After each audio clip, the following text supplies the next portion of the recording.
VKR TV VKR voice ఇదే నిజం. మళ్ళొక మంచి ముచ్చటెత్తుకొచ్చిన వేలానికి రాజీవ్ స్వగృహ హౌసింగ్ బోర్డు ప్లాట్లట.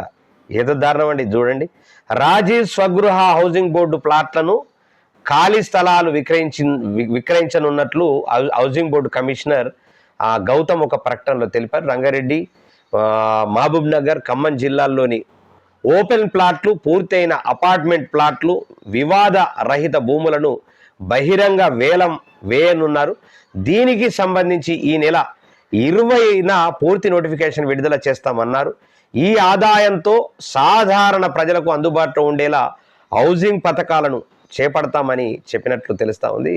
వేలానికి మరి రాజీవ్ స్వగృహ హౌసింగ్ బోర్డు ప్లాట్లు మరి వేలం వేస్తున్నట్లు తెలుస్తూ ఉన్నది.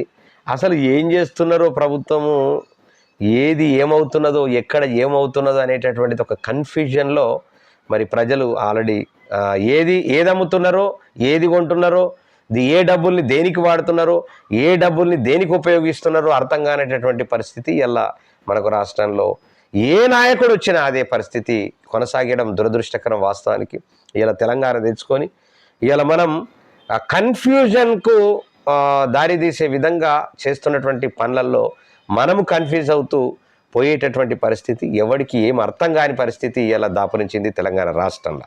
మరి ప్రజలారా, నిజంగా వీళ్ళు చేస్తున్నటువంటి విధానాలను చూస్తే చాలా ఆశ్చర్యకరమైనటువంటి విధంగా ఉన్నాయి. మరి దాని అన్నిట్లను దృష్టిలో పెట్టుకొని మీరందరూ కూడా రాబోయే స్థానిక ఎన్నికల్లో అలర్ట్గా ఉండవలసిందిగా కూడా ప్రజానికాన్ని కోరుతా ఉన్నాం. వీకేఆర్ టీవీ తరఫున దయచేసి వీకేఆర్ టీవీని మీరందరూ కూడా వీకేఆర్ టీవీ చెప్పేటటువంటి ప్రతి విషయాన్ని మీరు ఒక అవగాహన తీసుకొచ్చుకొని చైతన్య